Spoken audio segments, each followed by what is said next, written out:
갈라디아서 말씀 지난 시간까지 1장, 2장 함께 교제했었는데요.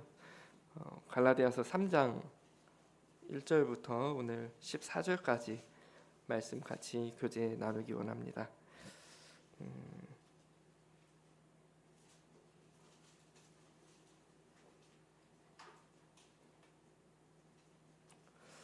지난 1장과 2장 간단하게 요약을 좀 하면요.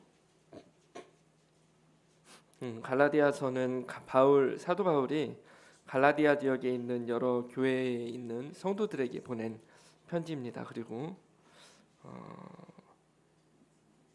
유대교의 잔재가 남아 있어서 이방인들이 믿음으로 의롭게 한다는 하나님의 말씀을 그 믿음만으로는 부족하다, 할례를 받아야 하고 율법을 지켜야 한다고 주장하는 사람들에 대한 반박과 또 해명, 이런 것들을 이야기했었습니다. 그리고 지난 2장에서는 율법의 행위로서가 아니라 오직 예수 그리스도를 믿는 믿음으로 의롭다함을 받을 수 있다. 그리고 율법에 대해서는 죽었고 하나님에 대해서는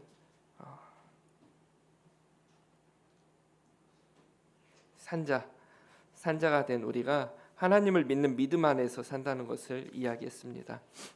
갈라디아서를 전체적으로 이렇게 볼 것 같으면은 도치법이라고 하죠. 결론이나 중요한 내용을 앞에서 이야기를 하고 그 뒤에 이렇게 해설을 해나가는 그런 흐름으로 이어가고 있거든요. 그래서 3장에서는 이제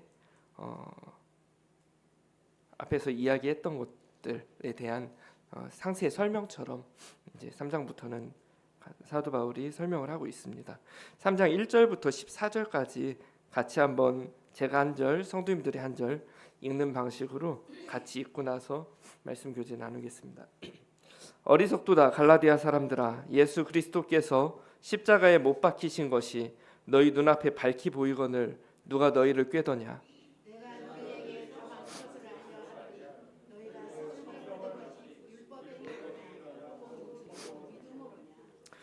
너희가 이같이 어리석으냐? 성령으로 시작하였다가 이제는 육체로 마치겠느냐?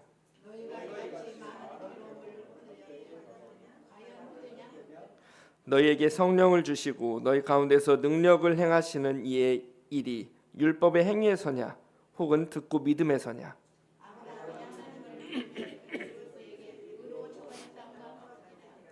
그런즉 믿음으로 말미암은 자들은 아브라함의 자손인 줄 알지어다.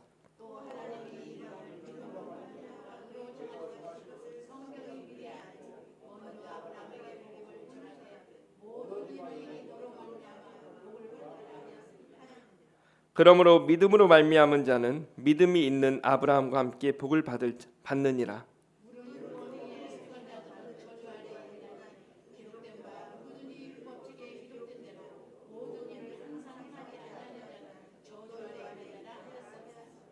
또 하나님 앞에서 아무도 율법으로 말미암아 의롭게 되지 못할 것이 분명하니 이는 의인은 믿음으로 살리라 하였습니다.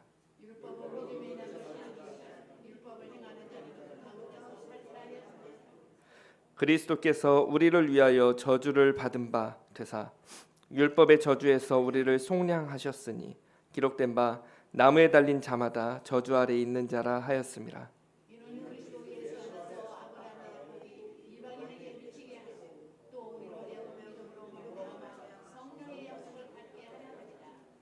네, 감사합니다.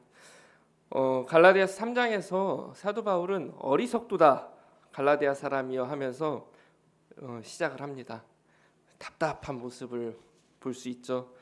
그렇게 이야기했는데 못 알아듣느냐, 약간 이런 느낌입니다.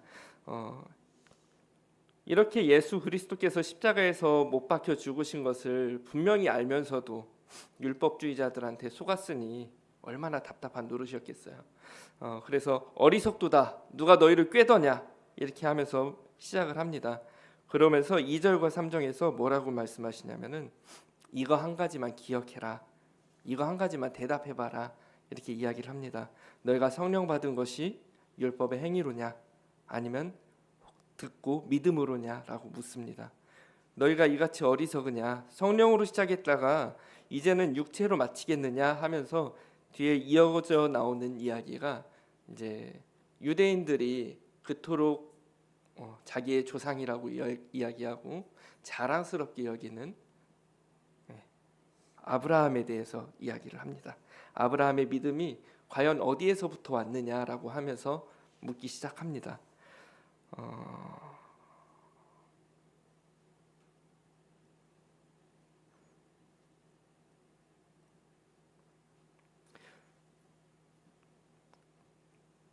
자, 6절입니다.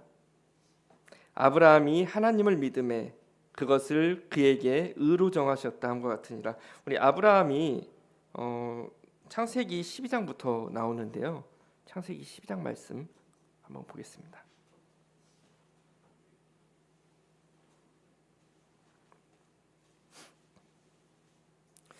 11장 후반절부터 이제 아브라함에 대해서 나오기 시작하는데요. 창세기 12장 1절입니다. 여호와께서 아브라함에게 이르시되 너는 너의 고향과 친척과 아버지의 집을 떠나 내가 내게 보여줄 땅으로 가라. 내가 너로 큰 민족을 이루고 내게 복을 주어 내 이름을 창대하게 하리니 너는 복이 될지라. 너를 축복하는 자에게는 내가 복을 내리고 너를 저주하는 자에게는 내가 저주하리니 땅의 모든 족속이 너로 말미암아 복을 얻을 것이니라 한지라. 그리고 4절 이에 아브라함이 여호와의 말씀을 따랐고 롯도 그와 함께 갔으며 아브라함이 하란을 떠날 때에 75세였더라. 네, 아브라함의 아버지가 누구였죠? 데라. 네, 그 앞에 11장 27절부터 나오는데요. 데라가 먼저 아브라함과 그 나홀과 하란을 낳아서 그 이제 갈대아 우르에서 떠났습니다. 떠나서 그 다음으로 이제 하나님이 약속하신 땅으로 가기 시작했는데 가나안으로 가다가 하란이라는 지역에서 멈춰 섰어요. 그리고 거기에서 데라가 죽습니다. 그리고 하나님께서 아브라함에게 이야기하십니다. 아브라함에게 너의 본토 친척 아버지의 집을 떠나서 내가 내게 보여줄 땅으로 가라라고 이야기를 하니까 아브라함이 짐 싸가지고 떠나죠. 그때 아브라함의 나이가 75세라고 이제 창세기 12장에 나오고 있습니다. 그리고 아브라함에게 있었던 주요 사건이 그리고 하나님이 아브라함에게 축복을 하셨죠. 축복을 하셔서 너의 자손이 하늘의 별과 같이 많아질 것이다라고 이야기를 했어요. 근데 그때 아브라함에게는 자식이 있었습니까? 네, 없었던 때거든요. 다시 우리 갈라디아서 3장으로 넘어가겠습니다.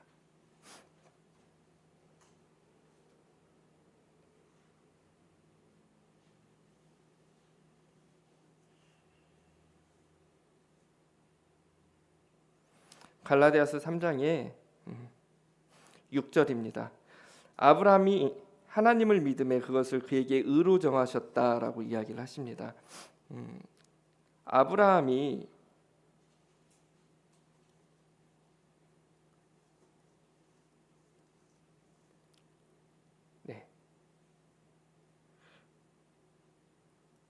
창세기 15장 한번 다시 보시겠습니다.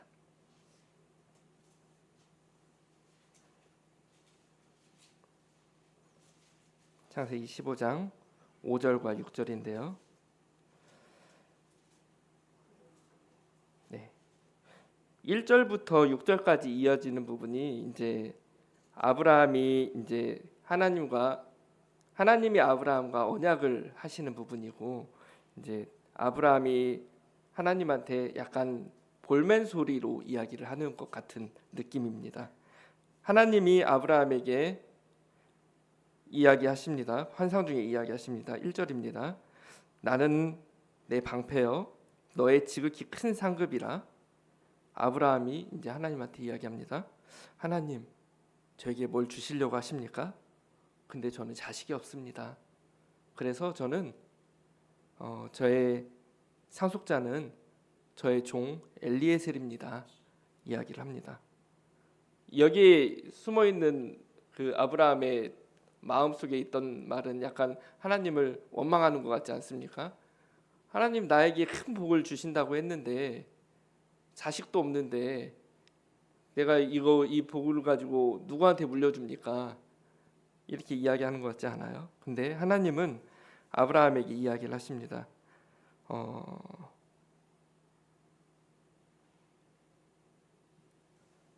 그 사람이 내 상속자가 아니라 내 몸에서 날 자가 내 상속자가 되리라라고 이야기하십니다. 그리고 나서 이제 아브라함을 바깥으로 데리고 나가서 하늘을 우러러서 별을 보게 하시면서 별수를 세봐라라고 이야기를 하시죠. 아브라함이 여기에서 하나님의 말씀을 믿었다고 이야기를 해요. 6절에 아브라함이 여호와를 믿으니 여호와께서 이를 그의 의로 여기셨다고 이야기하십니다. 아브라함이 자기의 집을 떠나서 집 사가지고 나왔을 때 하나님의 말씀에 순종해서 나왔을 때 아브라함을 의로 여기셨다고 하신 것이 아니고 또 아브라함이 나중에 그 이삭을 하나님께 드릴 때 그때 의로 여기셨다고 한 것이 아니고 또 아브라함이 하나님께 할례를 받았을 때 할례를 하라고 했을 때 할례를 했을 때 그때 아브라함을 의로 여기셨다고 한 게 아니라 믿음으로 의로 여기셨다고 이야기를 하세요. 그리고 나서 이제 아브라함이 99세가 되었을 때 할례를 받습니다. 남성의 성식기에 이제 포피를 베어내고 거기에 이제 표시를 남기죠.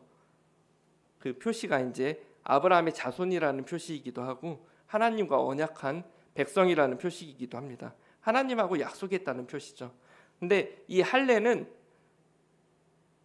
의롭다함의 조건이 아니라 의롭다함은 이미 받았고 이때 아브라함이 하나님과의 언약에 했던 이 창세기 15장 6절 하나님이 아브라함을 의롭다고 여겼을 때 이때는 아마도 아브라함이 75세에 하란을 떠나서 가나안으로 떠났으니까 75세와 99세 사이일 거예요. 근데 그때 이미 의롭다 하셨고 그 이후에 99세 때 할례를 받을 때 하나님께서는 약속의 표시라고 이야기를 하셨어요. 율법주의자들이 할례를 받아야 구원을 받는다, 할례를 받아야 의롭게 된다고 하는 말씀들을 아브라함의 예를 들어서 갈라디아 사람들한테 완벽하게 그 논리를 깨는 부분이에요. 믿음을 할례를 구원의 조건으로 받은 게 아니라 할례를 받음으로써 의롭게 되었다는 게 아니라 의롭게 된 이후에 하나님과의 약속으로 할례를 했던 것이다 라고 이야기를 하는 거죠. 근데 율법주의자들은 믿음으로 구원을 받고 할례를 받아서 율법을 지키면 하나님과 더 가까워질 것이야 하면서 얼마나 든든한 마음이 들었겠어요. 우리가 이방인들도 유대인과 같이 되는 것이야, 이런 논리로 율법주의자들이 꿰어냈지만 사도 바울은 그거에 대한 반박으로 아브라함의 믿음에 대해서 아브라함이 언제 의롭다함을 받았는지에 대해서 명확하게 이야기하고 있습니다.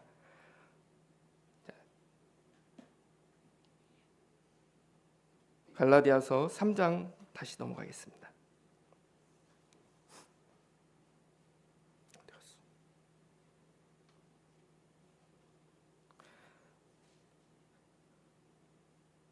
(3장 7절입니다) 그런즉 믿음으로 말미암은 자들은 아브라함의 자손인 줄 알지어다.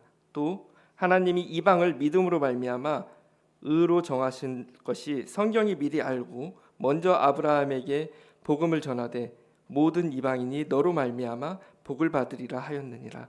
이 8절 말씀도 굉장히 놀라운 말씀이에요. 아브라함에게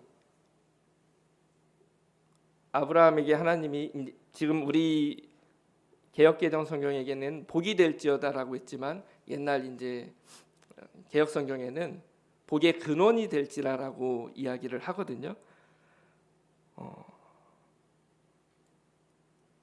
아브라함에게 이 복의 근원이 될지라라고 하는 모든 민족에게 복의 근원이 될지라고 한 말에 숨겨져 있는 의미를 여기 8절에서 이야기를 해주는 거예요.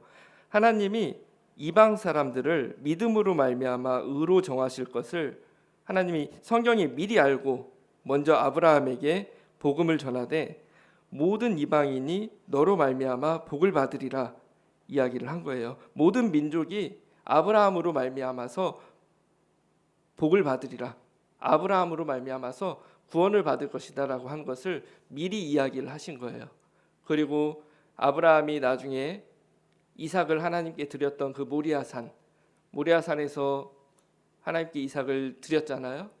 근데 나중에 성전이 거기에 세워지고 거기에서 십자가에 못 박히신 예수님이 십자가에 못 박히시는 곳이 동일한 장소라고 생각을 할 때 아브라함이 이삭을 하나님을 드리는 모습을 하나님이 예수님이 우리를 위해서 십자가에서 못 박히신 모습을 바라보는 그 마음과 연관해서 생각을 할 수 있습니다. 이와 같이 하나님께서는 아브라함에게도 이방인들에 대한 복음을 미리 이야기를 하셨다고 이 8절에서 이야기를 하고 있어요. 그리고 9절 아브라함 그러므로 믿음으로 말미암은 자는 믿음이 있는 아브라함과 함께 복을 받느니라. 믿음으로 말미암은 자는 우리의 복이 우리가 받은 이 믿음이 우리가 받은 이 구원이 아브라함과 동등한 동격이라고 이야기를 하고 있는 거예요.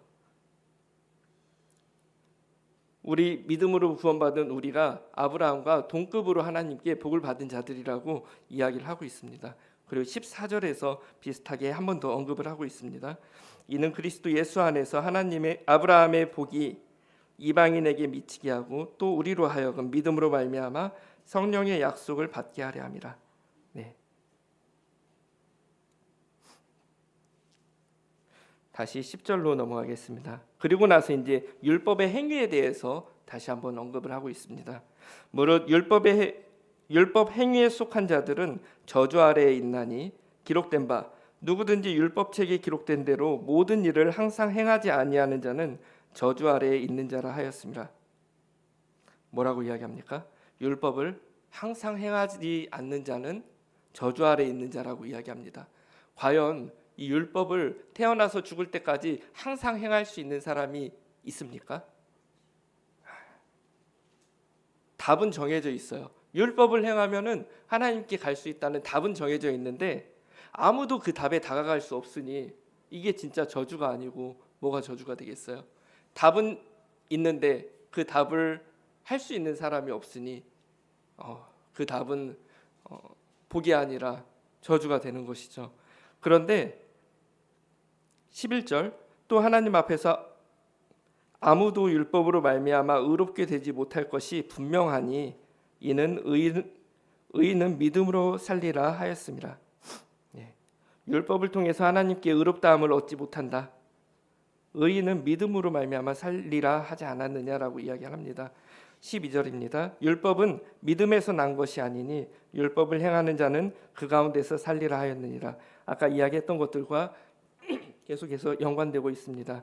그런데 13절 그리스도께서 우리를 그 저주에서 꺼내 주셨습니다. 그리스도께서 우리를 위하여 저주를 받은 바 되사 율법의 저주에서 우리를 속량하셨으니 기록된 바 나무에 달린 자마다 저주 아래 있는 자라 하였습니다. 우리가 어긴 이 율법의 저주를 예수님께서 대신 받으셨습니다. 나무에 달린 자마다 저주 아래 있는 자라고 했잖아요. 율법의 저주 아래에 있는 우리를 대신해서 십자가의 나무에 달려 돌아가신 거예요. 그렇게 함으로써 그리스도께서 우리를 위해 저주를 대신 받으신 꼴이 되는 거예요. 왜 그러냐면은 예수님은 태어나서 십자가에 돌아가실 때까지 그 율법을 다 지키신 유일한 분이시기 때문이죠. 그래서 예수님이 다 지키신 그 율법으로 말미암아서 마치 내가 율법을 다 지킨 것처럼 하나님 앞에서 율법 앞에서 우리가 의로운 자가 된 것처럼 하나님께서는 예수님께서 우리를 대신해서 십자가에서 못 박혀 죽으셨다고 이야기하십니다. 그래서 율법의 저주에서 우리를 속량했다고 이야기하십니다. 속량했다고 이야기하십니다. 자, 14절입니다. 이렇게 함으로써 예수님께서 율법의 완성이 되셨다고 이야기하는 거예요. 14절 이는 그리스도 예수 안에서 아브라함의 복이 이방인에게 미치게 하고 또 우리로 하여금 믿음으로 말미암아 성령의 약속을 받게 하려 함이라. 네, 이렇게 함으로써 하나님께서 약속하신 아브라함의 복이 우리에게까지 이르게 하신 것이고요. 그래서 우리가 믿음으로 말미암아서 약속하신 이 성령을 받게 된 것이고요. 믿음으로 우리를 구원받게 하신 아브라함의 믿음을 우리에게까지 전달하게 해주신 아버지 하나님께 우리 모두 감사했으면 좋겠습니다. 이 놀라운 사실을 다시금 깨닫게 하시고 또 하나님을 찬양하는 우리가 되었으면 좋겠습니다. 이제 이 15절 이후에는 하나님께서 우리에게 율법을 주신 목적, 그리고 율법을 주신 목적을 우리는 흔히 죄를 깨닫게 한다는 것, 그리고 이제 예수 그리스도를 믿는 자는 아브라함의 자손이며 하나님의 상속자가 되었다는 것, 아빠, 아버지라고 부르게 됐다는 것, 이런 부분에 대해서 이야기를 하고 있는데요. 이 부분에 대해서는 다음 시간에 이어서 하도록 하겠습니다. 함께 기도하시고 다음 시간 이어가도록 하겠습니다.